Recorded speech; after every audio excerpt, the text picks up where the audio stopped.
নমস্কাৰ, আপোনালোকক এতিয়া দেখাম আপোনালোকে নিজৰ আইডিটোৰ ভিতৰত থকা বেংক একাউণ্টটো আপোনালোকে কেনেকৈ ছাবমিট কৰিব সেইটো মই দেখাই দিম।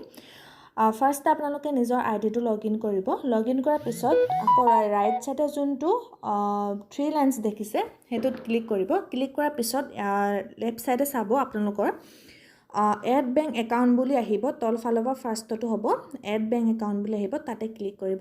তাতে ক্লিক কৰাৰ পিছত আপোনালোকে ইয়াতে আপোনালোকৰ নিজৰ পাছবুকখন উলিয়াই ল'ব। উলিয়াৰ পিছত আপোনালোকে নিজৰ IFSC কোডটো চাব, তাৰপিছতে বেংক একাউণ্ট নাম্বাৰটো চাব। ওপৰ যোনটো বেংক একাউণ্ট নাম্বাৰ দিব তলত সেইটোৱে এণ্টাৰ একাউণ্ট নাম্বাৰটো সেই ছেমটোৱে দিব। আৰু যদি আপোনালোকৰ বেংক একাউণ্ট নাম্বাৰটো দিব নিবিচাৰে তো আপোনালোকৰ জিপে' ফোনপে' যি আছে সেইটো আপোনালোকে দিলেও হ'ব।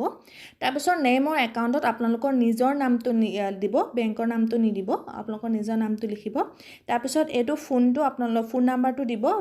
ফোন নাম্বাৰটো যদি বাই চান্স আপোনালোকৰ এটা নাম্বাৰ ভুলো হৈ যায় তো আপোনালোকৰ কোনো টেনশ্যন নল'ব। অনলি আপোনালোকৰ বেংক একাউণ্ট নাম্বাৰটো মেইন হয়। আপোনালোকৰ বেংক একাউণ্ট নাম্বাৰটো যিমান পাৰে শুদ্ধ কৰি দিব। তাৰপিছত তলত যোনটো ছাবমিট ডিটেইলছ বুলি লিখা আছে সেইটোত ক্লিক কৰি দিব। ক্লিক কৰাৰ পিছতে আপোনালোকে ইয়াত দেখিছে তলতে আপোনালোকৰ account name, account number, IFSC, phone number এনেকৈ আহিব। কিন্তু আপোনালোকৰ ফাৰ্ষ্টে নট এপ্ৰুভ দেখাব।